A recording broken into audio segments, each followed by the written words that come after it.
ખંડ આવા આરામોરા છું. તો ગેસ જોઈ શકો છો આવી રીતના આરામોરા ખાંડવાના. માંડવીના બિયા, પછી આ માંડવીના વરિયાળી આમાં વેરિયાળી લીધી છે. માંડવીના બિયામાં નાખી દેવાના, માંડવીના બિયા નાખી દેવાના વરિયાળીમાં, મિક્સ કરી દેવાનું. બંનેને મિક્સ કરી દેવાનું. આપણે ચોપડીમાં લેવાનો ગોળ. શીતલબેન ગોળ કાઢે છે. ગોળ પણ બહુ કાળો કાળો છે.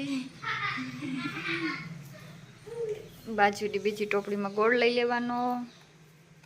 આ બંનેને મિક્સ કરી દેવાનો. ગોળ કેટલો જોઈએ એ ખબર નથી. છે પણ દેવું કેટલું છે હોય છે એટલું છે. કેટલું આ છે ઘઉંના ફાડા. બસ કઈ ગયું એટલે થઈ જાય. તો ગઈઝ અમે ચાપટી નાખ્યા છે, સરસ સાફ કરી નાખ્યા છે. હા તો ખાવ લીધા છો ચોકલેટ. હા હાલે સેડાલું સિલે. દેવીલભાઈને થઈ ગઈ છે જલ્દી.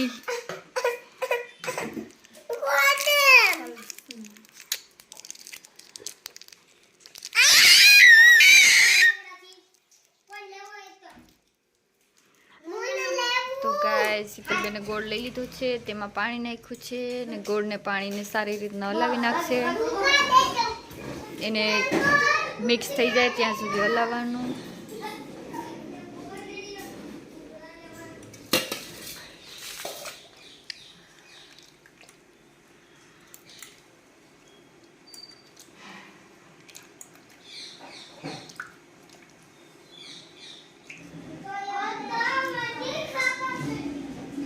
એલસી કે એવું કઈ ન હોય. એલસી કે જાય એવું ન હોય.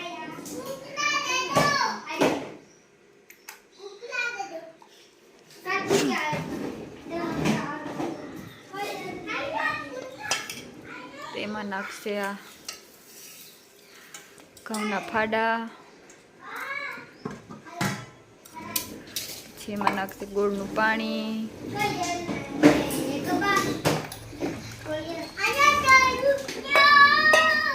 હવે એને હલાવી નાખશે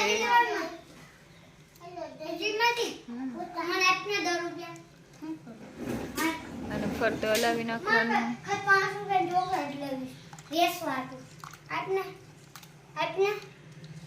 રેવા દેવાનું. પછી બદામના પાંદડામાં ઉપર નાખવાના, અંદર નાખવાના. ટોપડીમાં આને ખાવાનું છે.